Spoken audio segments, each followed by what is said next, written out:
DM news Gujarati. ધાનેરાની over the rainbow સ્કૂલમાં જન્માષ્ટમી પર્વની ઉજવણી કરવામાં આવી. ધાનેરાની ઓવર ધ રેઇનબો સ્કૂલમાં જન્માષ્ટમી પર્વની ઉજવણી કરવામાં આવી. વધુ પરીક્ષાના હિંગળાજ નગર સોસાયટીમાં આવેલ ઓવર ધ રેઇનબો સ્કૂલમાં નાના નાના ભૂલકાઓ કૃષ્ણ તથા રાધાના ટ્રેડિશનલ ડ્રેસમાં તૈયાર થઈ આવ્યા હતા. જે બાદ બાળકોને કૃષ્ણજીના જીવન વિશે શાળાના સ્ટાફ દ્વારા માહિતગાર કરી ત્યારબાદ મટકી ફોડનો કાર્યક્રમ કરી બાળકોને પ્રસાદ વિતરણ કરી મટકી ફોડવામાં આવી હતી. તે બાદ બાળકો ગોવિંદાના ગીત પર ડાન્સ કરી આજના કાર્યક્રમને શાળાના સ્ટાફ તથા MD અમૃતભાઈ દરજી દ્વારા કાર્યક્રમને સફળ પૂર્ણ કરવામાં આવ્યો હતો. સાયબર ક્રાઇમ રેન્જ ભુજનો સપાટો ડીસા પોલીસ સ્ટેશન વિસ્તારમાંથી બ્રેઝા ગાડીમાંથી દારૂ ઝડપાયો. સાયબર ક્રાઇમ રેન્જ ભુજનો સપાટો ડીસા પોલીસ સ્ટેશનની હદમાંથી બ્રેઝા ગાડીમાંથી દારૂ ઝડપાયો. બાતમીના આધારે આખોલ ચોકડી પાસે દારૂ ભરેલી ગાડી ઝડપી ગાડીમાંથી 2026 બોટલ દારૂ જેની કિંમત ₹3,69,845 થાય છે. ટોટલ 8,22,845 સાથે ચાલકની કરાઈ અટકાયત. સમગ્ર મામલે ગુનો નોંધી આગળની તપાસ હાથ ધરી. બનાસકાંઠામાં LCB અને રેન્જ ભુજ પોલીસ એક્ટિવ થતા ઉપરા ઉપરી દારૂની ગાડી ઝડપાઈ. જિલ્લા પંચાયત પરિસરમાં પડેલી ગાડીમાં ઘો ઘૂસી જતા લોકોના ટોળા વળ્યા. જિલ્લા પંચાયત પરિસરના પડેલી ગાડીમાં ઘો ઘૂસી જતા લોકોના ટોળા વળ્યા. જિલ્લા પંચાયતના પરિસરમાં પડેલી નાયબ DDOની ગાડીમાં ઘો ઘૂસી ગઈ હોવાનું આવ્યું સામે. ગાડીમાંથી ઘોને નીકાળવા માટે જિલ્લા પંચાયતના કામદારો લાગ્યા કામે. પડેલી ગાડીમાં ઘો ઘૂસી હોવાની વાતથી ગાડીમાં શોધખોળ હાથ ધરાઈ. સરદાર કૃષિનગર દાંતીવાડા કૃષિ યુનિવર્સિટીનું સંશોધન હળદર પાકમાં રાસાયણિક ખેતીની સાપેક્ષમાં પ્રાકૃતિક ખેતીનું બમણું ઉત્પાદન. સરદાર કૃષિનગર દાંતીવાડા કૃષિ યુનિવર્સિટીનું સંશોધન હળદર પાકમાં રાસાયણિક ખેતીની સાપેક્ષમાં પ્રાકૃતિક ખેતીમાં બમણું ઉત્પાદન. હળદર પાકમાં રાસાયણિક ખેતી પદ્ધતિથી હેક્ટર દીઠ 19 ટન ઉત્પાદન મળ્યું, જ્યારે પ્રાકૃતિક ખેતી પદ્ધતિથી હેક્ટર દીઠ 40 ટન ઉત્પાદન. યુનિવર્સિટી ખાતે 46 હેક્ટર વિસ્તારમાં પ્રાકૃતિક ખેતીનું સંશોધન, 1 હેક્ટર જમીન પ્રાકૃતિક ખેતીના સંશોધન અને નિદર્શન માટે આરક્ષિત. હળદરમાં મૂલ્યવર્ધન કરી પાવડરના વેચાણ થકી ખેડૂત હેક્ટર દીઠ 20 લાખ સુધીની આવક મેળવી શકે છે. ગુજરાતમાં દિન પ્રતિદિન પ્રાકૃતિક ખેતીનો વ્યાપ વધી રહ્યો છે. ખેડૂતો ખાતર અને જંતુનાશક દવાઓ વગર ખેતી કરી રહ્યા છે, એટલે કે ઝેરમુક્ત ખેતી તરફ વળ્યા છે. રાજ્યપાલ શ્રી આચાર્ય દેવવ્રતજી પ્રાકૃતિક ખેતીને પ્રોત્સાહન આપી રહ્યા છે, જ્યારે પ્રાકૃતિક ખેતી માટે મુખ્યમંત્રી શ્રી ભૂપેન્દ્રભાઈ પટેલના નેતૃત્વમાં રાજ્યમાં નોંધપાત્ર કામગીરી થઈ રહેલ છે. રાજ્યનો સરહદી જિલ્લો બનાસકાંઠા ખેતી અને પશુપાલન વ્યવસાય પર આધારિત જિલ્લો છે.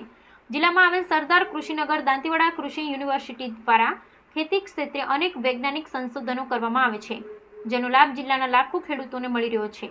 સરદાર કૃષિનગર દાંતીવાડા કૃષિ યુનિવર્સિટી દ્વારા પ્રાકૃતિક ખેતીને પ્રોત્સાહન મળે અને જિલ્લામાં વધુમાં વધુ ખેડૂતો પ્રાકૃતિક ખેતી અપનાવી શકે એ માટે વિવિધ ધાન્ય પાકો, કઠોળ પાકો અને તેલીબિયામાં પ્રાયોગિક ધોરણે સંશોધન કરવામાં આવી રહ્યા છે.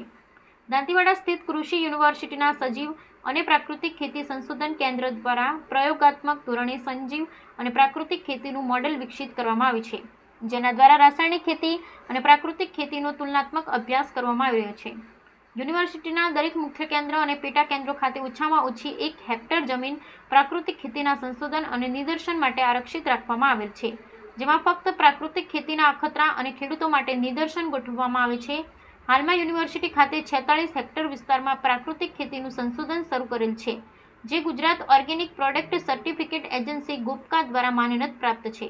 રાજ્યપાલ શ્રી આચાર્ય દેવવ્રતજીની પ્રેરણાથી વર્ષ 2019માં સજીવ અને પ્રાકૃતિક ખેતી સંશોધન કેન્દ્ર દાંતીવાડા કૃષિ યુનિવર્સિટી દ્વારા ઘઉં, બાજરી, મકાઈ અને જુવાર પાકમાં, કઠોળ વર્ગના મગ, અડદ, ચણા, શાકભાજીમાં, ચોળી પાકમાં અને કંદમૂળ વર્ગમાં બટાકા અને હળદરમાં પ્રાકૃતિક કૃષિના સિદ્ધાંતોને અમલી બનાવી પ્રાયોગિક ખેતીનું મોડેલ વિકસાવવામાં આવ્યું છે.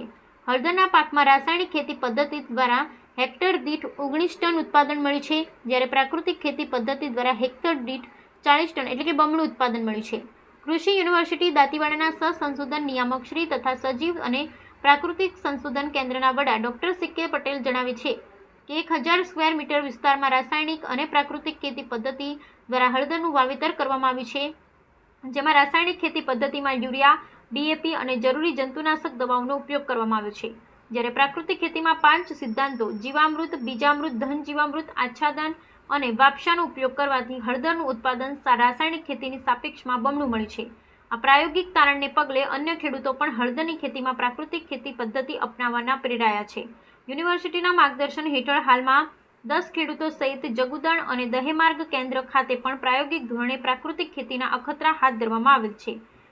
મદદનીશ સંશોધન વૈજ્ઞાનિક મહેન્દ્રભાઈ ચૌધરી જણાવે કે હળદર મૂલ્યવર્ધન કરી તેનો પાવડર બનાવવામાં આવે તો ખેડૂતોને તેનો બમણો લાભ મળે છે. હળદરને આંતરપાક તરીકે લઈ શકાય છે અને છાંયડામાં તેનો ઉગાવ વધુ સારું થાય છે. હેક્ટર દીઠ લીલી હળદરના વેચાણથી 7.5 લાખથી 10 લાખ સુધીની આવક થાય છે, જ્યારે તેનો પાવડર ₹350 પ્રતિ કિલો વેચાય છે, જેથી 20 લાખ સુધીની આવક મળે છે. આમ હળદરના મૂલ્યવર્ધનથી ખેડૂતોને મુખ્ય પાક સાથે હળદરની વધારાની આવકનો ફાયદો થાય છે. આપણે અત્યારે અમારા કેન્દ્રની વાત કરીએ તો 46 હેક્ટર વિસ્તારમાં પ્રાકૃતિક ખેતીનું અમે કેન્દ્ર આવેલું છે. એમાં સંપૂર્ણ રીતે પ્રાકૃતિક ખેતી કરવામાં આવે છે. એમાં કોઈ પણ જાતનું રાસાયણિક ખાતર કે રાસાયણિક દવાઓ આપવામાં આવતી નથી. અને આ કેન્દ્ર ખાતે અમે હળદરના પાક ઉપર અખતરાઓ લીધેલા છે અને એનો તુલનાત્મક અભ્યાસ પ્રાકૃતિક ખેતી અને સાથે સાથે રાસાયણિક ખેતી કે જેમાં કેમિકલ્સ વાપરતા હોય એનો તુલનાત્મક અભ્યાસ કરેલ છે. અને આ અભ્યાસ દ્વારા અમને એવું જાણવા મળેલ છે કે પ્રાકૃતિક ખેતી કરતાં પણ પ્રાકૃતિક ખેતી કરીએ તો રાસાયણિક ખેતી કરતાં પણ વધારે ઉત્પાદન, લગભગ બમણું ઉત્પાદન અમને પ્રયોગમાં મળેલ છે. એટલે આ માટે અમે અમારા ફાર્મ ઉપરાંત જુદા જુદા 10 ખેડૂતોના ખેતર ઉપર પણ હળદરનું અમે અખતરાનું વાવેતર કરેલ છે અને એમને પણ બહુ આશાસ્પદ પરિણામો મળેલ છે. એટલે ખેડૂતો પણ હવે ધીમે ધીમે હળદર પાકમાં પ્રાકૃતિક ખેતી કરવા માટે પ્રેરાયા છે. હળદરના પાકની અંદર આપણે જો મૂલ્યવર્ધન કરવામાં આવે તો મૂલ્યવર્ધનની અંદર જે આપણે જો સીધી હળદર, કાચી રો હળદર વેચીએ છીએ એ આપણે 30 થી 40 રૂપિયા બજારમાં ભાવ હોય છે, તો આપણને એટલો બધો ફાયદો નથી થતો. પણ જો હળદરની અંદર મૂલ્યવર્ધન કરવામાં આવે કે એનું પાવડર બનાવવામાં આવે તો પાવડરનું જે છે એ 350 રૂપિયા પ્રતિ કિલો પાવડરનું વેચાણ થાય છે. તો મૂલ્યવર્ધન કરીને ખેડૂત પોતાને જે લીલી હળદર વેચે એની સાપેક્ષમાં જો મૂલ્યવર્ધન કરી અને પાવડર વેચે તો એને જે મૂલ્યવર્ધન કરવાથી જે ફાયદો થાય એ 2 ગણો ફાયદો થાય છે. જો કાચી હળદર વેચે તો એને જે આવક મળે છે, જો એક હેક્ટર વિસ્તારની અંદર જો હળદરની અંદર આપણે 30 થી 35 ટન જો ઉત્પાદન થાય, એને જો લીલી હળદર તરીકે વેચે તો એને અંદાજિત 7.5 થી 10 લાખ જેટલો ફાયદો થશે. પણ જો એ જ હળદરનું જે મૂલ્યવર્ધન કરે, પાવડર બનાવે, તો પાવડર બનાવીને વેચશે તો 1 હેક્ટર વિસ્તારની અંદરથી એને 20 લાખ જેટલો ફાયદો થશે. એટલા માટે મૂલ્યવર્ધન પ્રાકૃતિક ખેતીની અંદર જે પણ છે એનો મૂલ્યવર્ધનનો ખૂબ ફાયદો રહેલો છે. તો મૂલ્યવર્ધન કરવાથી એ જે એને બહોળા જે વર્ગ છે ત્યાં સુધી એ પહોંચી શકે છે. અને એ સિવાય જો કોઈ પણ ખેડૂતને આંબાવાડિયું કે એને કોઈ બગીચા હોય તો એ બગીચાની અંદર એ આંતરપાક તરીકે પણ હળદરનો પાક કરી શકે છે, કારણ કે એને છાંયડાની જરૂરિયાત હોય છે ઉગવા માટે અને એના જીવનકાળ દરમિયાન. એટલા માટે એ આંતરપાક તરીકે પણ જો વાવેતર કરે તો એની જે મુખ્ય પાકની આવક છે એની સાથે સાથે એ હળદરના પાકની એ વધારાની આવક તરીકે પણ લઈ શકે છે.